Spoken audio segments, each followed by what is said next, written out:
こんにちは、ポッティです。こちらの動画では原石師オンラインで精神ビショップになってドラゴンタワーの中級を持ち回りしたい。でも何が必要かわからへんっていう方向けに私がおすすめする中級タワー持ち回り用の捨て振りやスキル構成をご紹介していこうと思います。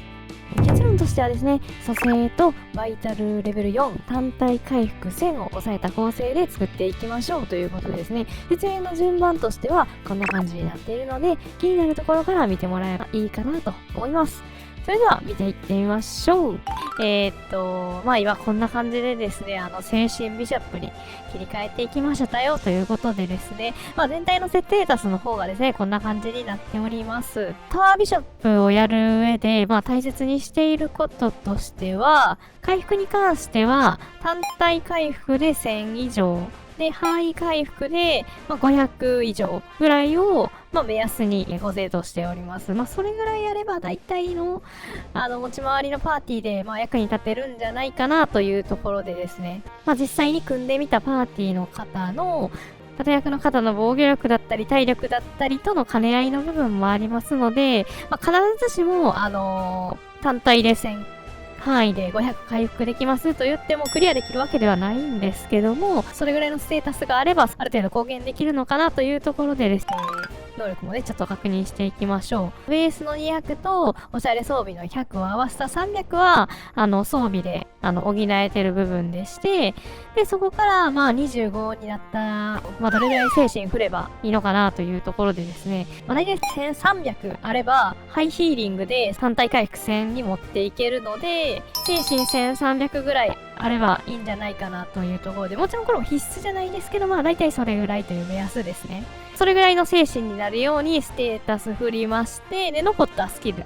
ポイントの方は全て体力に振ってるような状態です。で、体力がですね、範囲攻撃で危険なのが、多分5階のドラゴンの土砂崩れが、だいたい1300ぐらい、1200、1300ぐらいクリティカルで飛んでくるんで、それより若干高めにマックス HP を持ってこれていれば、耐えれるかなというところでですね、1100ないぐらいやんっていう感じなんですけど、私はこれに、バイタルガードレベル4を上乗せして、だいたい1350ぐらいなんで、本当にギリギリ耐えれるかなというところです。とは言っても、余計はするんですけどね、威力の振れ幅が若干あるんで、もしかしたらやられちゃうかもしれないんで、余計はする、大体避けるんですけど、一応1300超えてると、もしその逃げ遅れた時とかにも、一応一撃なら耐えれるかなという感じでなんで、こういった構成にしてます。ちょっと精神、嫌ですけど、ちょっと精神削って、体力に振ったりして、HP1500 ぐらいを保ったりとかしていると、中級だったら全然余裕があるんじゃないかなと思います。で、お次がですね、スキルの方を見ていこうと思うんですけども、スキルがですね、もう完全に知力ビショップを捨てたような感じの構成にしてるんで、残されたい方は、ホーリーアローとか、やっぱディワインアローぐらいまで残してもいいのかなっていうとこなんですけど、精神ビショップがっつり作り込んでしまって、金策とかの方は、別の職業だったり、サーバー化でやりますよという方だったら、私のこういった構成真似していただければ、ある程度持ち回り、似たように回れるかなというところですね。詳細にご説明していきますと、まずはですね、蘇生ですね。もうこれは必須でした。盾さんとかも絶対に生き残れるわけじゃないので、いくら回復量多くても、やっぱりいろんなね、不運が重なって、やられてしまったりした時に、やっぱりもう蘇生ないと本当に瓦解してしまうんで、蘇生は取っておきましょう。で、次に2個目のすごい大事なスキルとしては、このバイタルガードのレベル4ですね。防御力がね、25% 上昇するっていうのを入れてあげると、魔法とかのスキルじゃないと、そんなにダメージ入らなくなるので、いいんじゃないかな。そのガーディアンさんのカウンターの威力とかも上がったりするんで、はい、ということでですね、バイタルガード4がいいかなと思います。で、お次が、回復量の部分ですね。中級は、どちらかというとやっぱり範囲回復よりは、単体でその盾役の方を守ってあげるのがすごい大切かなというところで、範囲回復はあればいいなぐらいの感じです。回復量に関してなんですけど、12に対して、精神が今1300、私が1300あると、だいたい1000ぐらい回復します。で、これのなんか計算式とかはですね、SNS とかでね、上げられてる方もおられるので、そちら確認していただけると、自分の精神の値に対して、この回復の数値がいくらだったら、どれぐらい回復するっていうのも、見えてくるかなと思うので、そちらを参考にしていただければと思います。とりあえず私は回復12の精神1300で、だいたい1000ぐらい回復するというような感じになっています。なんでこれが、3つ目に大事なスキルになりますね。ハイフィーリングです。で、4つ目以降はね、本当に好き嫌いと言いますか、好みによるんですけども、一応やっぱりその範囲回復というところで、ウィザードとか火力枠の方が攻撃されてる時に範囲攻撃当たって、HP も回復させてあげないと、2発目来たらやられちゃうみたいなことが結構あり得るんで、こちらのワイドフィール上げてます。これで500ぐらい回復します。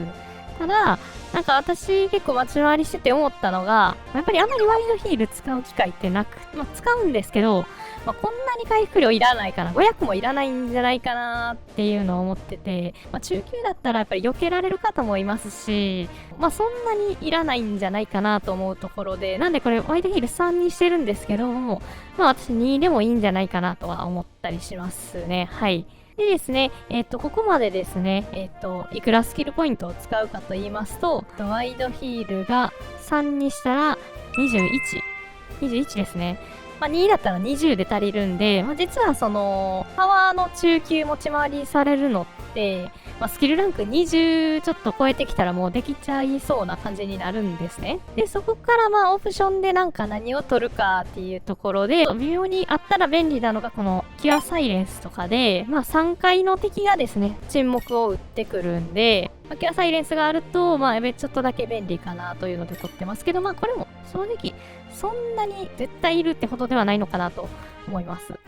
で、あとはですね、ワインドリフレッシュは、これもね、もう本当に26までいって、ある程度ちょっと余ってたので、取りました。これがあるとね、全部自分で回復できるようになるんで、食事とかは基本的にそんないらないかなと。とはいえ、知力ビショップをされてた方とかだったら、おしゃれ装備とかが、その知力寄りになってるかなって思うんですけど、その装備をちょっと無駄にしないためにも、知力系のスキルを持っておくと、金策とか、ちょっとしたレベリングとかもできるのかなというところでですね、こういった構成にしておけば、ある程度うまく立ち回れるんじゃないでしょうか。あとはですね、本当に範囲攻撃を、精一杯避けることです。ビショップの立ち回りでやっぱり一番大事なのが、死なないこと。死なないことの次に味方を回復させるなんで、まずは死なないことってなりますと、やっぱり HP を1300とか1400ぐらいまで持っていくことの方がもしかしたら優先してもいいのかなと。ね、慣れないうちは範囲攻撃とかもね、逃げ遅れたりとかしちゃうんで、やられてしまったら本当におしまいなんで、回復量が足りなくて、ガーディアンさんが、やられてしまっても蘇生されるという風にして、なんとかね、カバーできるんですけど、やっぱり自分がやられてしまったらもうそれでおしまいなんで、パーティーの中にビショップ1人だったら、本当にやられることが絶対許されないんで、体力ちょっと1300、1400ぐらいになるように、スキル振ってる方がいいかもです。ということでですね、タワーの持ち回りはですね、スキルランク20ちょっとぐらい、21、22ぐらいからも回り始めることはできる。ちょっと精神足りないとか、HP 足りないとかいう方は、25ぐらいから変えるのもすごいありかなと思います。はい、ということでですね、ここまでご視聴いただきありがとうございます。今回の動画で押さえてほしいのは、スキルは蘇生バイタルレベル4を取るということと、能力として単体回復1000くらいあれば、中級の持ち回りにチャレンジできるんじゃないかなということでした。ただね、これは一例であって、もっと回復量落としても大丈夫ですよとか、いやいや、もっと HP 上げておかないと危ないですよとかいうのがありましたら、またね、コメント欄でお教えいただけると嬉しいです。この動画がええなと思った人は高評価やチャンネル登録をしてくれるとめっちゃ励みになるんで、よかったらお願いします。それじゃあまた次の動画で、またねー、バイバーイ。